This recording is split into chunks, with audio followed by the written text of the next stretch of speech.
السلام علیکم ورحمۃ اللہ وبرکاتہ۔ ناظرین، اگر آپ ہمارے چینل پر نئے ہیں تو جلدی سے ہمارے چینل کو سبسکرائب کر لیں اور ساتھ میں لگے بیل کے آئیکن کو ضرور پریس کریں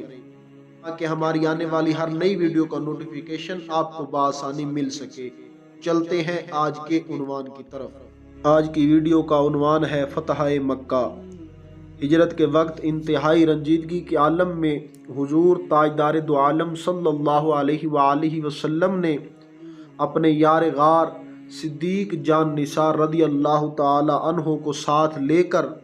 رات کی تاریکی میں مکہ مکرمہ سے ہجرت فرما کر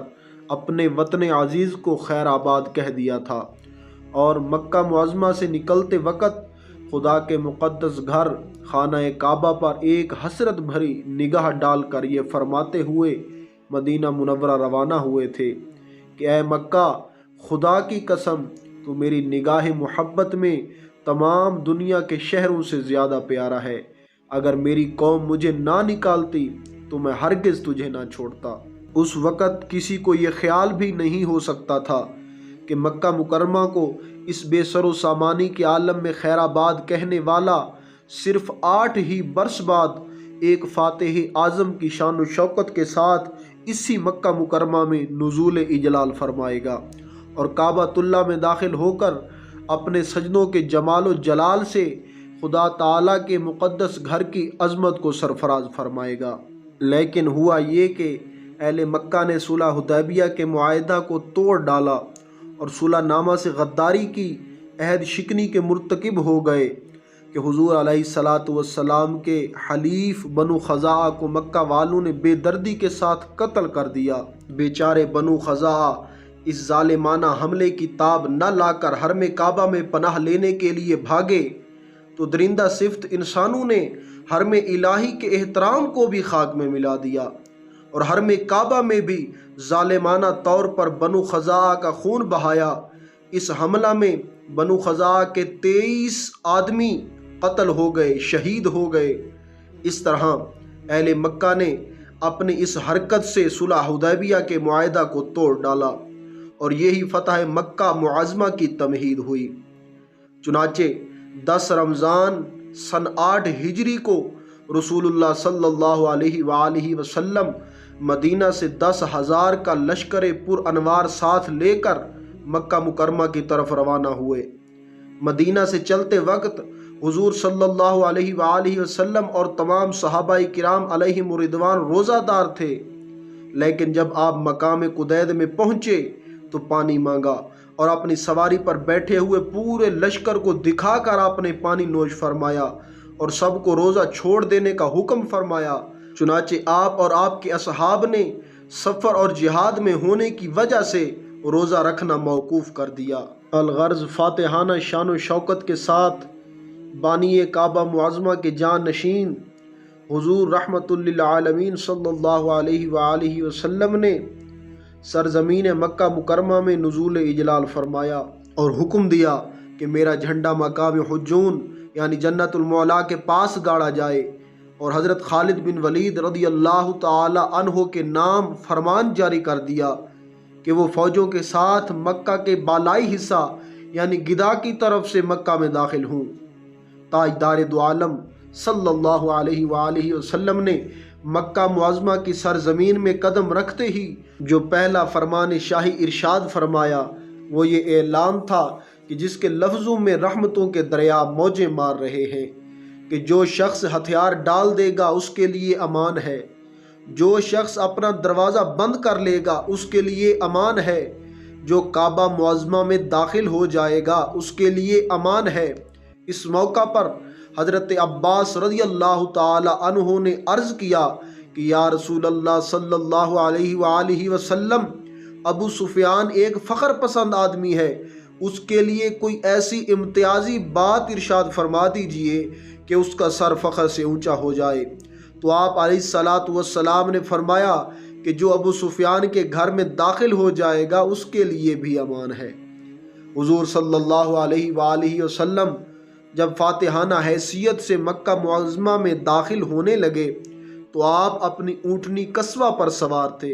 اور آپ صلی اللہ علیہ وآلہ وسلم ایک سیاہ رنگ کا عمامہ شریف باندھے ہوئے تھے، اور بخاری شریف میں ہے کہ آپ کے سر پر مغفر تھا۔ آپ کی ایک جانب حضرت ابوبکر صدیق رضی اللہ تعالی عنہ اور دوسری جانب حضرت اسد بن خدیر رضی اللہ تعالی عنہ تھے، اور آپ کے چاروں طرف جوش میں بھرا ہوا اور ہتھیاروں میں ڈوبا ہوا لشکر تھا، جس کے درمیان میں کعبہ نبوی تھا۔ اس شاہانہ جلوس کے جاہ و جلال کے باوجود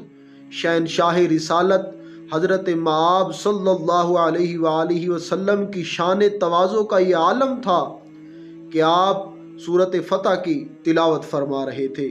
اس طرح سر جھکائے ہوئے اونٹنی پر بیٹھے ہوئے تھے کہ آپ کا سر مبارک اونٹنی کے پالان سے لگ جاتا تھا۔ آپ کی یہ کیفیت تواضع خداوند قدوس کا شکر ادا کر دینے اور اس کی بارگاہ عظمت میں اپنے عجز و نیاز مندی کا اظہار کرنے کے لیے تھی۔ بیت اللہ شریف میں داخلہ۔ پھر آپ صلی اللہ علیہ وآلہ وسلم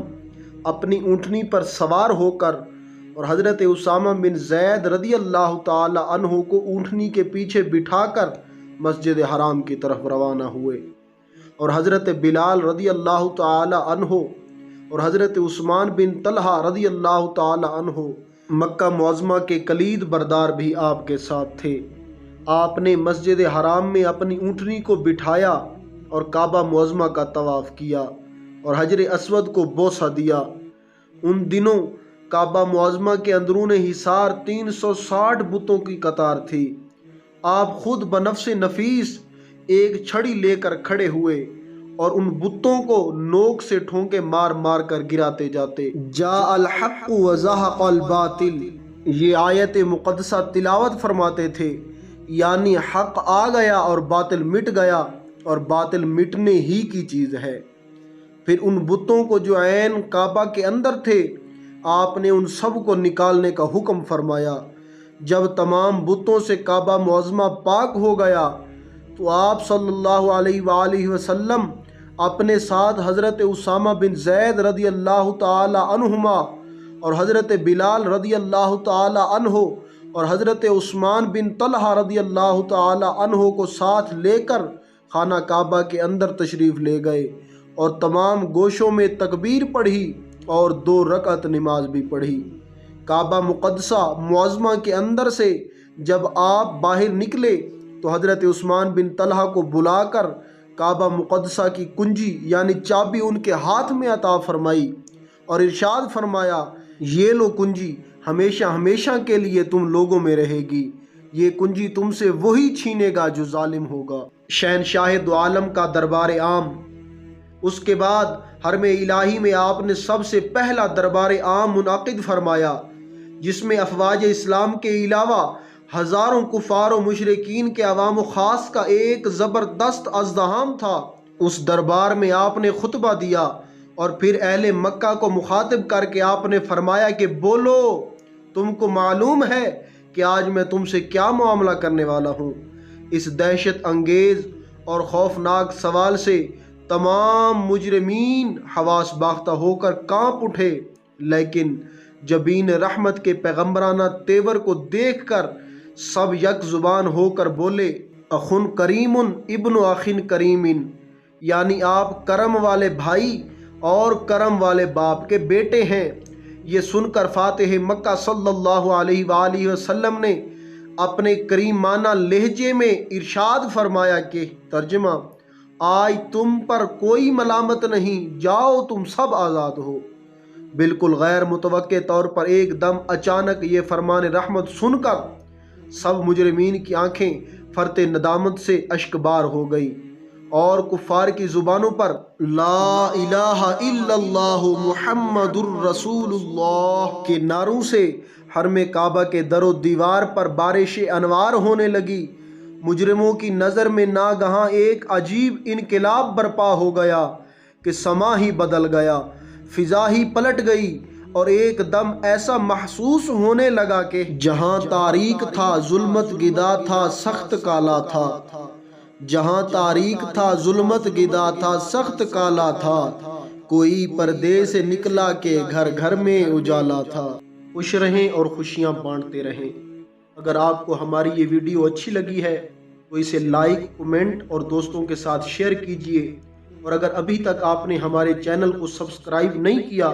تو ہمارے چینل کو سبسکرائب کر لیجئے، اور مجھے اجازت دیجئے اگلی ویڈیو تک کے لیے اللہ حافظ۔